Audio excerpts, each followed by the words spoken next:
नमस्कार, मी Swapnali homemade recipe शोमध्ये तुम्हा सर्वांचं स्वागत करते। आजची रेसिपी थंडगार असं पिस्ता फ्लेवर आईस्क्रीम।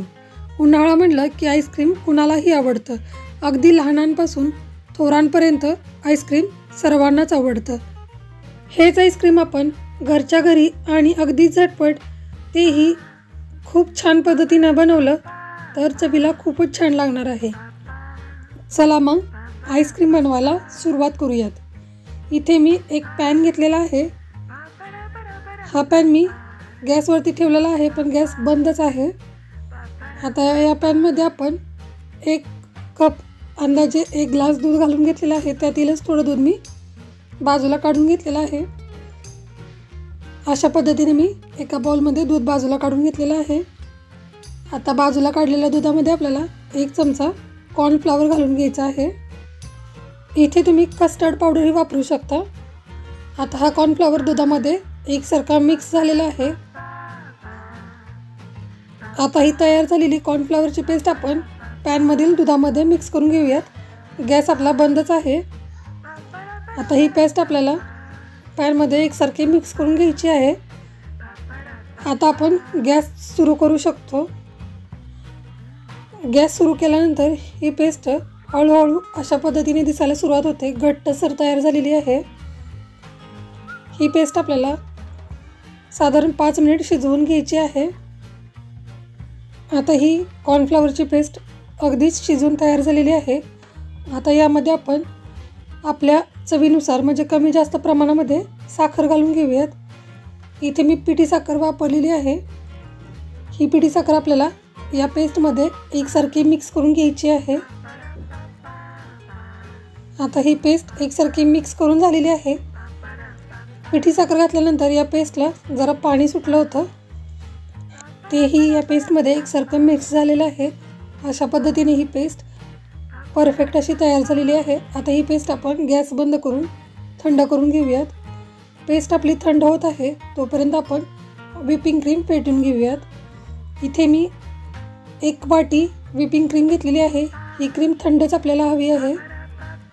आता ही व्हिपिंग क्रीम आपण ग्राइंडरच्या साहाय्याने अशा पद्धतीने फेटून घ्यायची आहे। ही क्रीम आपल्याला अशी फ्लफी होईपर्यंत फेटत राहायचं आहे। फ्लफी झाल्यामुळे आईस्क्रीम अगदीच छान होते। अशा पद्धतीने आपली क्रीम फेटून झालेली आहे। ही क्रीम फेटून झाली की अशी दिसते। आता यामध्ये आपण तयार केलेली कॉर्नफ्लॉवर आणि दुधाची पेस्ट या क्रीममध्ये घालून घेऊयात। थंड झाल्यानंतर ही पेस्ट अशा पद्धतीने दिसते। आता ग्राइंडरच्या साहाय्याने ही क्रीम आपल्याला एकसारखी फेटून घ्यायची आहे। साधारण 10 ते 15 मिनिट आपल्याला ही क्रीम अगदी एकजीव होईपर्यंत फेटून घ्यायची आहे। अशा पद्धतीने ही क्रीम फेटून झालेली आहे। आता या क्रीममध्ये आपण पिस्ता आईस्क्रीम असल्यामुळे पिस्त्याचे काप घालून घेऊयात। पिस्ताचे काप घातल्यानंतर याला हिरवा रंग येण्यासाठी थोडा हिरवा रंगही मी यामध्ये घालून घेतलेला आहे आणि पिस्ता फ्लेवर इसेन्स घालून घेतलेला आहे। आता हे सर्व जिन्नस यामध्ये ॲड केल्यानंतर आपल्याला पुन्हा एकसारखी ही क्रीम ग्राइंडरच्या साहाय्याने फेटून घ्यायची आहे।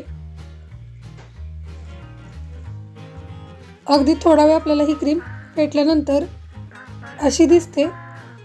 ही क्रीम परफेक्ट अशी तयार झालेली आहे। आता एका स्पूनच्या साहाय्याने ही क्रीम एकसारखी करून घेते। आता आपल्याला याच पातेल्याला फॉइल पेपर लावून हे पातेलं 2 तासासाठी फ्रीजमध्ये ठेवून द्यायचं आहे। अशा पद्धतीने मी फॉइल पेपर लावून घेतलेला आहे। फॉइल पेपर लावल्यामुळे यावरती बर्फ जमा होणार नाही।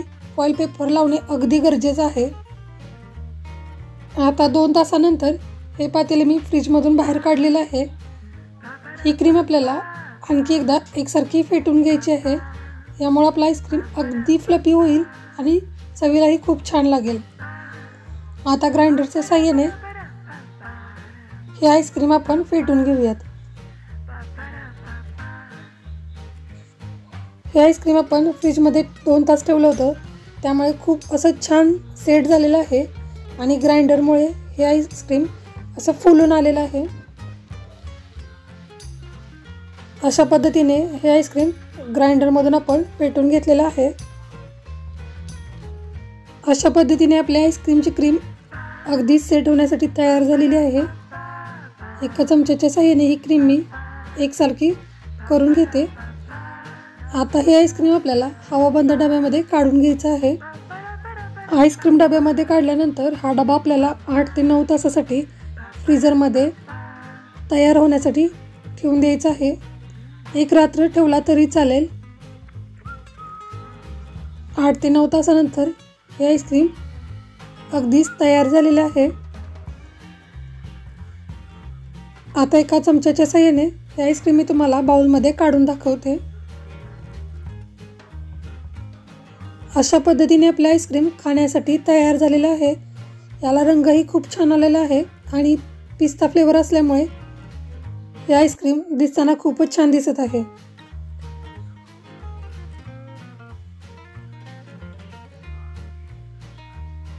आता यावरती आपण थोडे पिस्त्याचे काप घालून घेऊयात